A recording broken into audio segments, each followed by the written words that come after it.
Hello guys, आज का हमारा यह कंसेप्ट दो चरों वाले रैखिक समीकरण को किस प्रकार से हल किया जाता है। तो आज की हम पढ़ेंगे विलोपन विधि और समझेंगे कि विलोपन विधि द्वारा कौन से समीकरणों को आसानी से हल किया जा सकता है और प्रतिस्थापन विधि से कौन से समीकरणों को हमने हल किया था। प्रतिस्थापन विधि क्या थी, जिसका डिस्क्रिप्शन में मैं आपको लिंक दे दूंगा, जिसका वीडियो मैंने पहले अपलोड कर दिया है। दोस्तों, विलोपन विधि बेस्ट विधि तब भी होती है जब दो समीकरणों में कोई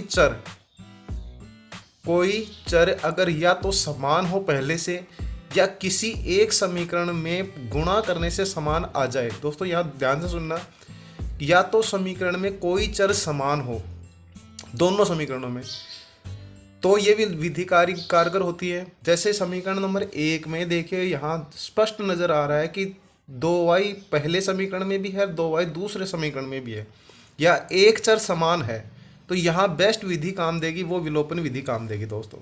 और बहुत जल्दी इस विधि के द्वारा हम इस प्रश्न को आसानी से हल कर सकते हैं।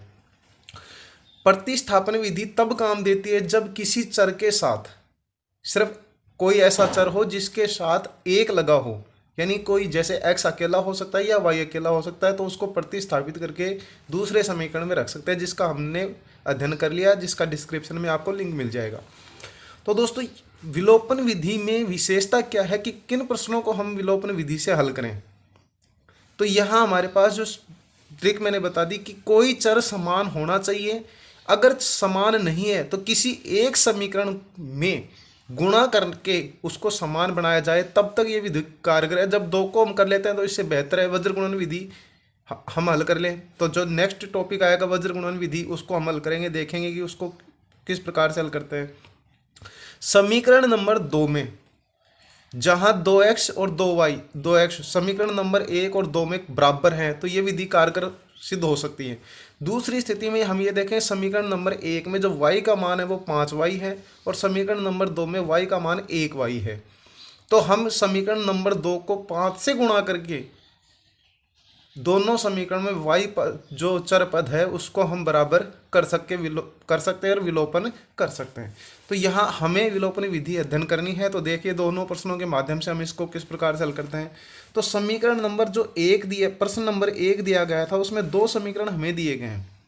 ये कक्षा 10 का प्रश्नमाला 4.1 का तीसरा प्रश्न है, जिसमें ये 2 प्रश्न दिए गए हैं जिनको आलेख विधि द्वारा हल करवाया था। लेकिन दोस्तों हम यहाँ एक बार इसको विलोपन विधि द्वारा हल कर लेते हैं। आलेख विधि भी डेफिनेटली बताऊंगा दोस्तों नेक्स्ट वाले कंसेप्ट में, क्योंकि हम विधियों को क्रमबद्ध रूप से अध्ययन कर रहे हैं। तो यहाँ इसमें जो विलोप हो रहा है, तो ध्यान दीजिए, प्लस का 2y माइनस का 2y विलोप होने का मतलब होता है चर को कट जाना, यानी वो चर गायब हो जाना, कट के उसका मान शून्य प्राप्त हो जाना। तो क्या यहाँ अपने आप शून्य प्राप्त हो रहा है? तो ध्यान से देखिए दोस्तों, प्लस का 2y माइनस का 2y अपने आप कट रहा है, तो हम यहाँ लिखेंगे जोड़ने पर। जोड़ने पर इसलिए लिखेंगे क्योंकि हम इनको जोड़ रहे हैं, चिन्ह बदल नहीं रहे हैं। इसमें जो प्रक्रिया है कि हम x को x का विलोप करना चाहते हैं, लेकिन 2x भी प्लस का है, 2x फिर यहाँ प्लस का, तो यहाँ हमें चिन्ह बदलने होंगे। तो देखिए वो आगे कंसेप्ट किस प्रकार से हल करते हैं। तो यहाँ y से y का विलोप हो गया, y से y कट गया, तो 3 5 8x बराबर y से y का मान शून्य आ गया। 4 12 और 4 को जोड़ा 16, 4 और 12 जुड़ के 16, तो x बराबर 8 इधर से इधर भाग में आ गए, तो 16/8 बराबर x का मान हमारे पास आ गया 2। अब चूंकि ये दो जो मान है वो किसी भी समीकरण में रख के हम दूसरे y का मान ज्ञात कर सकते हैं, जो कि हमने विधि पहले ही पढ़ी थी उसके अनुसार भी।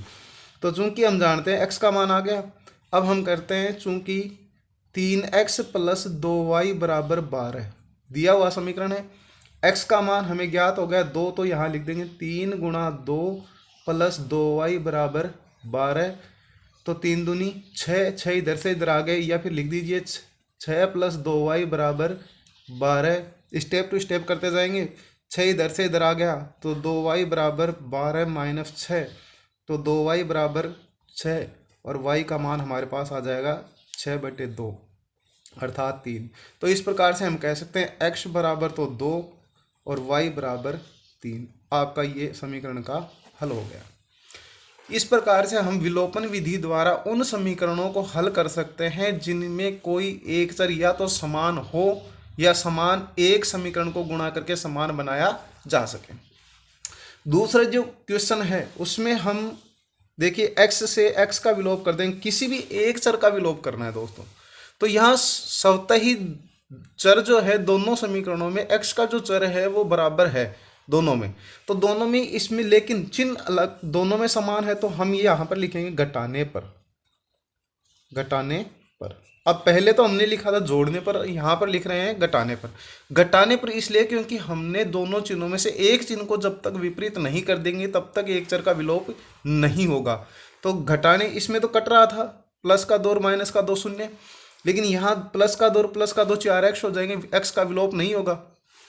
तो जब विलोप नहीं होगा तो हम यहाँ घटाएंगे, तो इस चिन्ह के चिन्ह को बदलेंगे। तो ध्यान रहे दोस्तों, दिए गए समीकरण के सभी चिन्ह बदलेंगे। ये जो प्लस का है वो भी माइनस का हो जाएगा, ये जो माइनस का है वो प्लस का हो जाएगा, यानी सभी चिन्ह माइनस माइनस प्लस का हो गया।